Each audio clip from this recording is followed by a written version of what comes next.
வணக்கம். இது வீரர் கம்மாய்க்குள்ளே தான் திருத்தி காடு பாடு விடுறாங்க பாருங்கள்.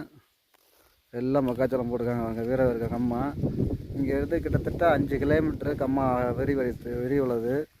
ஃபுல்லாக திருத்தி கம்மா எல்லாம் தூந்து போனதுனால எல்லாம் பிளாட்டு போட்டு இது பண்ணுறாங்க. உடனடியாக மோடி கவர்மெண்ட்டு, தமிழ் கவர்மெண்ட் எல்லாம் நடவடிக்கை எடுக்க வேண்டும்.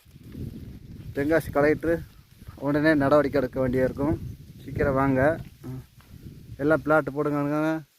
எல்லாம் கல் ஊண்டி பிளாட்டு போட்டாங்க. உடனடியாக நடவடிக்கை எடுங்க. இது கம்மாய் கொஞ்சம் குளம் மாதிரி வெட்டி கொடுங்க. எல்லாம் பிளாட்டு போட்டு விற்றுட்டு போயிடுவாங்க கவர்மெண்ட்டு. கொஞ்சம் நடவடிக்கை எடுங்க சார். ஆமாம், எல்லாம் பழைய விதையிலே சந்திக்க வேண்டியிருக்கும்.